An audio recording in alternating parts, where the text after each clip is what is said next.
Kemudian berikutnya Imam Ghazali melanjutkan waqala Waqi' Ibnul Jarrah, seorang tabi'in fi qoulihi ta'ala, ketika beliau menafsirkan ayat yang berbunyi kulu washrabu hani'an, kulu makanlah kamu, washrabu dan minumlah kamu atau kalian, hani'an. Hani'an itu menjadi sifat dari sebuah kata yang muqaddar, yaitu to'aman hani'an. Jadi makanlah kamu, minumlah kamu makanan dan minuman yang hani'an. Hani'an itu sebuah sifat yang menggabungkan dua hal. Yang pertama enak, kemudian yang kedua mudah didapat. Jadi kalau enak tapi sulit didapat tidak hani. Kalau gampang didapat tapi tidak enak tidak hani juga. Jadi kulu washrabu hani'an, makanlah dan minumlah kalian makanan dan minuman yang enak. Bima aslaftum, karena sesuatu yang aslaftum yang telah kalian lakukan fil ayyamil khaliyah, di hari-hari yang telah berlalu. Jadi ayat ini menggambarkan tentang nikmat yang diberikan oleh Allah kepada penduduk surga di hari akhirat nanti, bahwa mereka akan diizinkan untuk makan dan minum, mengonsumsi makanan dan minuman yang enak, yang melimpah, yang gampang didapat. Dan itu ditegaskan di ayat ini karena sesuatu yang telah mereka lakukan di masa-masa sebelumnya ketika mereka hidup di dunia. Ayat ini menggunakan kata aslafa. Aslafa itu artinya sama dengan aqrad, meminjamkan. Kalau kita di pondok menggunakan kata istalafa itu kan. Nah, astalif. Nah, itu berasal dari kata aslafa ini. Jadi aslafa itu meminjamkan. Bima aslaftum, seakan-akan kita ini di dunia ketika melakukan amal-amal yang soleh itu kita sedang meminjamkan itu untuk nanti menerima kembaliannya nanti di akhirat, di hari kiamat. Nah, kata Imam Waqi' tadi itu, yang dimaksud dengan fil ayyamil khaliyah, yang dimaksud dengan hari-hari yang telah berlalu, hari-hari di dunia itu adalah ayyamus siyam, adalah hari-hari puasa. Iztaroku, ketika mereka meninggalkan fiha, di hari-hari itu, al-akla wasyarab, makan dan minum. Wa qad jama'a Rasulullah sallallahu alaihi wasallam, dan Rasulullah telah menggabungkan fi rutbatil mubahati, pada tingkatan al-mubahah, itu artinya membanggakan. Jadi Allah itu membanggakan beberapa makhluknya di hadapan para malaikat. Jadi Allah menggabungkan dalam rutbatil mubahah tadi itu, dalam tingkatan pembanggaan di hadapan malaikat-malaikat yang ada di langit itu, baina zuhdi fid dunya, antara perbuatan zuhud fid dunya, wa baina shaum, dan puasa. Artinya Allah sama-sama membanggakan orang yang zuhud di dunia, sekaligus juga membanggakan orang-orang yang puasa kepada para malaikat di langit sana. Faqala, ini yang pertama, hadis yang pertama ini tentang bagaimana Allah membanggakan orang-orang yang zuhud di dunia.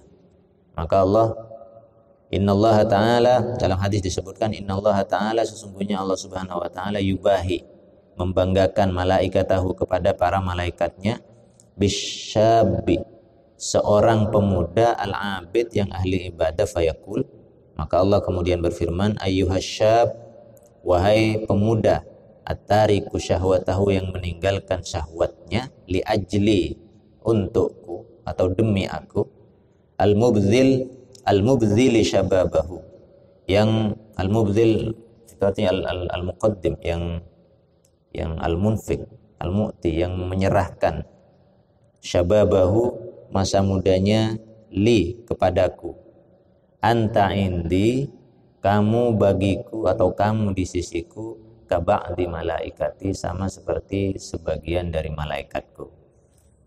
Ini Allah sedang membanggakan seorang pemuda yang zahid, yang ahli ibadah di dunia.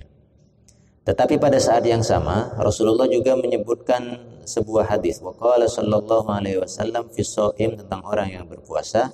Yaqulullahu azza wa jalla, Allah berfirman, unzuru ya malaikati, lihatlah wahai malaikatku, ila abdi, kepada hambaku ini, taraka syahwatahu, dia tinggalkan syahwatnya, walazzatahu, dan keenakan-keenakan yang bisa dia nikmati, wa ta'amahu dan makannya, wa syarabahu dan minumnya, min ajli karena aku.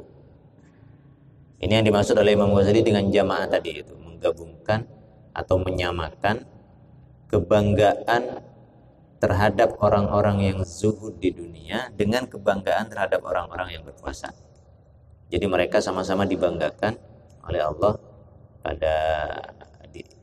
kepada para malaikat. Baik.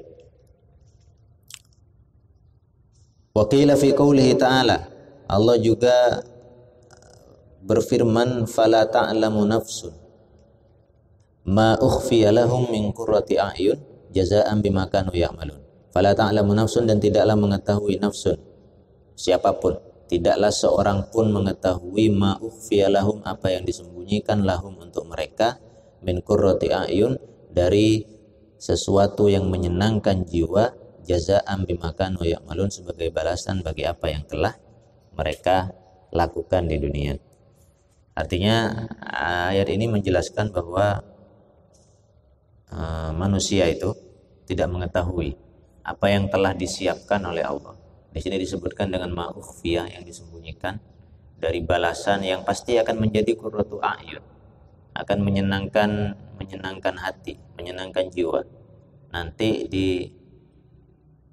di hari kiamat. Qurratu a'yun itu memang bahasanya pakai a'yun. Ayun itu kan jamak dari ain, mata. Qurratu ain, qurratu ainin.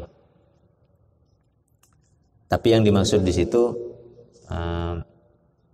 ya hati sebetulnya, sesuatu yang menyenangkan hati, sesuatu yang menyenangkan jiwa. Meskipun bahasanya dengan menggunakan kata ayun, sama seperti doa yang sering kita ucapkan itu, hablana min azwajina wa dzurriyyatina qurrata ayun. Mungkin dalam bahasa Arab itu mungkin memang ada juga anggapan-anggapan seperti dalam bahasa Indonesia bahwa dari mata turun ke hati. Jadi dimulai dari mata dulu, itu menyejukkan bagi mata, mendinginkan bagi mata kita, kemudian turun ke hati dan menjadi sesuatu yang menyenangkan, menenangkan bagi hati dan jiwa kita. Nah, kata para mufassir, kata sebagian mufassir, yang disembunyikan oleh Allah itu, yang kita tidak tahu itu, yang merupakan qurratu a'yun dalam ayat ini, itu adalah balasan bima kanu ya'malun, balasan terhadap apa yang telah dilakukan oleh manusia di dunia. Qila, yang dilakukan oleh manusia itu adalah kana amaluhum asyam. Yang dilakukan oleh manusia itu adalah asyam, puasa. Jazaa'an bima kanu ya'malun, itu berarti artinya jazaa'an bima kanu yasumun, balasan bagi mereka karena mereka telah berpuasa di dunia ini. Li'annahu qala, karena Allah juga berfirman dalam ayat yang lain yang sudah kita kutip di pertemuan kemarin, innama yuwaffas sabiruna ajrahum bighairi hisab. Sesungguhnya orang-orang yang bersabar itu akan dibayarkan balasan mereka itu bighairi hisab, tanpa perhitungan. Fa yufragu lis-shaim, yufragu, afragu yufrigu itu artinya menuangkan sampai habis.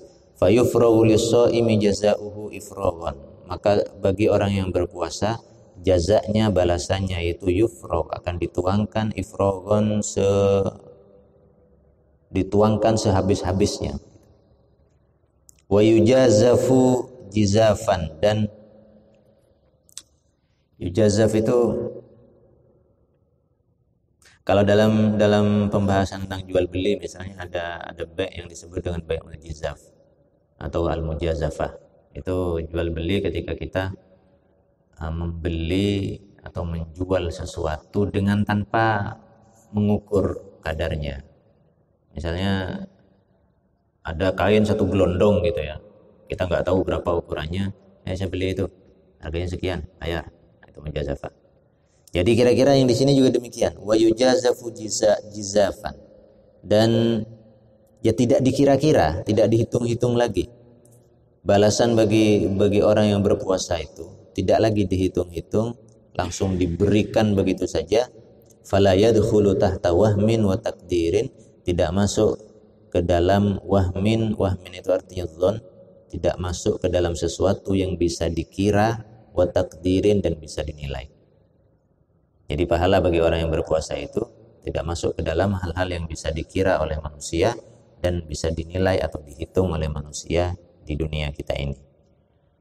Wajadirun bi ayyakuna kadzalika, wajadirun, dan layaklah dan pantaslah bi ayyakuna kadzalika, untuk menjadi seperti hal itu, pahala puasa itu, lianna shauma, karena puasa, innama kana lahu, karena puasa itu innama, hanya kana lahu, milik Allah Subhanahu wa taala. Wa musyarrafan, dan puasa itu musyarrafan, dimuliakan, bin nisbati ilaihi, dengan dinisbatkan kepada Allah. Ini yang kita singgung dalam pertemuan kemarin dalam hadis yang fa innahu li wa ana ajzi bihi. Jadi Allah menisbatkan puasa itu langsung kepadanya. Nah, ini yang dimaksud dengan wa musyarrafan bin nisbati ilaihi. Dimuliakan puasa itu bin nisbati, dengan nisbat, dengan dinisbatkan langsung ilaihi, kepada Allah Subhanahu wa taala. Wa in kanatil ibadatu kulluha, sekalipun sesungguhnya ibadah-ibadah itu semuanya lahu, milik Allah. Semua ibadah yang kita lakukan milik Allah sebetulnya, bukan hanya puasa. Tetapi kenapa puasa saja yang dinisbatkan langsung kepada Allah? Tasyrifan, sebagai pemuliaan kepada puasa itu. Sama seperti syarrafal baita, sama seperti Allah itu memuliakan al-bait. Al-bait maksudnya di sini adalah Ka'bah. Ka'bah itu disebut dengan Baitullah. Kalau diterjemahkan rumah Allah. Bin nisbati ila nafsihi, dinisbatkan itu kepadanya, kepada Allah. Wal ardu kulluha lahu, padahal semua bumi ini mulai dari ujung yang sana sampai ujung yang sini itu adalah milik Allah Subhanahu wa taala. Tetapi tidak disebut semuanya itu sebagai Baitullah, hanya Ka'bah saja yang disebut dengan Baitullah, tasyrifan lahu, tasyrifan kepada Ka'bah itu. Lima naya ini karena dua alasan. Jadi kenapa puasa itu dimuliakan dengan dinisbatkan langsung kepada Allah Subhanahu wa taala? Lima naya ini karena dua alasan. Jadi ini yang saya bilang kemarin, bahwa Imam Ghazali menjelaskan langsung dalam kitab beliau ini apa sebab puasa itu disebut dengan fa innahu li wa ana ajzi bihi. Dua sebab kata Imam Ghazali. Yang pertama, lima naya ini ahadihima anna sauma, karena puasa itu kafun, mencegah, watarkun, dan meninggalkan. Puasa itu mencegah dan meninggalkan. Wa huwa fi nafsihi, dan puasa itu fi nafsihi, pada dirinya sendiri, sirrun, adalah sebuah rahasia. Laisa fihi amalun yusyahad, tidak ada dalam puasa itu amal yusyahad yang bisa disaksikan oleh manusia. Apa coba puasa? Amal apa dalam puasa? Amal yang merupakan bagian dari puasa yang bisa kita saksikan. Enggak ada, karena puasa itu kafun wa tarkun, mencegah dan meninggalkan. Apa yang terlihat? Baca Quran. Ya baca Qurannya yang terlihat, bukan puasanya. I'tikafnya, i'tikafnya yang terlihat, tapi bukan puasanya itu. Kalau puasanya bukan amal yusyahad, tidak ada di dalamnya amalun yusyahad, tidak ada amal dalam puasa itu yang bisa disaksikan oleh manusia. Maka dia murni sepenuhnya merupakan rahasia antara seorang hamba dengan Tuhannya. Wa jami'u a'malit ta'at, dan semua amal-amal ketaatan itu bimasyhadin, berada dalam penglihatan atau bisa dilihat, bisa disaksikan, minal khalqi, oleh manusia, oleh para makhluk, wa mar'an, dan bisa dilihat, bisa disaksikan dan bisa dilihat, berada dalam penyaksian dan penglihatan manusia atau makhluk. Semua ibadah yang lain selain puasa. Wasaumu la yarahu illallahu azza wajalla, dan puasa itu tidak bisa dilihat kecuali oleh Allah Subhanahu wa taala. Fa innahu amalun fil batin, karena puasa itu adalah amal fil batin, yang tempatnya berada di dalam batin manusia, bisabril mujarradi, yang berupa, jadi amal yang berupa as-sabrul mujarrad, kesabaran yang mujarrad, yang murni, jadi yang terlepas dari apapun. Jadi as-sabrul mujarrad, puasa itu as-sabrul mujarrad. mujarrad puasa ya itu tarkun wa kafun wa sabrun mujarradun. Tidak ada amalun yusyahad. Karena itu maka dia dikhususkan dengan nisbat kepada Allah tadi itu fa innahu li. Karena memang hanya Allah yang mengetahui hakikat dari amal puasa yang kita lakukan itu. Itu alasan pertama.